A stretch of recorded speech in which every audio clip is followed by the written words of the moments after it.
السلام علیکم ورحمۃ اللہ وبرکاتہ۔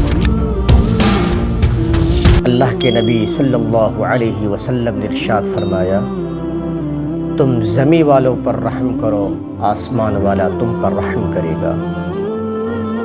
دوستو، رحمت اللہ تعالیٰ کی خاص صفات میں سے ایک صفت ہے۔ رحمان اور رحیم ذات باری تعالیٰ کے وہم صفاتی نام ہے، جن کا تذکرہ بسم اللہ الرحمن الرحیم، سورۃ الفاتحہ اور قرآن کریم میں متعدد بار آیا ہے۔ ہر مسلمان نماز کی ہر رکعت میں اللہ تعالیٰ کی ان صفات کا تصور کرتا ہے اور ان کا تذکرہ دہراتا ہے۔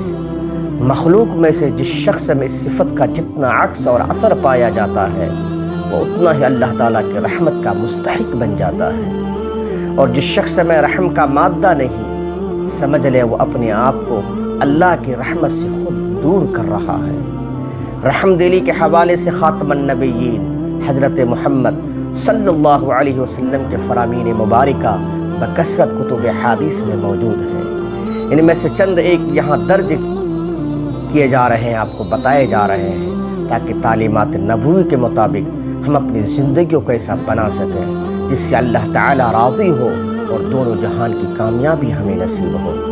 اللہ کے نبی صلی اللہ علیہ وسلم ارشاد فرماتے ہیں، لا یرحم اللہ من لا یرحم الناس۔ یہ بخاری شریف کی روایت ہے۔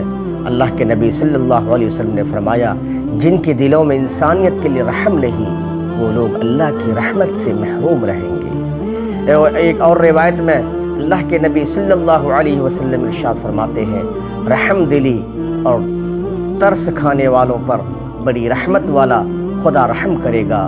زمین والوں پر تم رحم کرو، آسمان والا تم پر رحم کرے گا۔ یہ روایت ترمذی شریف میں ہے۔ ان تمام روایات سے پتہ چلتا ہے کہ اپنے اندر رحم دلی کی صفت پیدا کرنا یہ بڑی عظیم الشان جذبہ ہے۔ اللہ تبارک تعالیٰ ایسے شخص کو پسند بھی فرماتے ہیں۔ چلیے ہمیں اجازت دیجیے، جو حضرات ہمارے چینل میں نئے ہیں ان سے درخواست ہے کہ ایسی ہی خوبصورت ویڈیوز کے لیے ہمارے چینل افکار و خیالات کو سبسکرائب کریں، شیئر کریں۔ اسی طریقے سے اگر ویڈیو پسند آئے تو کمنٹس کے ذریعے سے ہمیں ضرور آگاہ کریں۔ شکریہ۔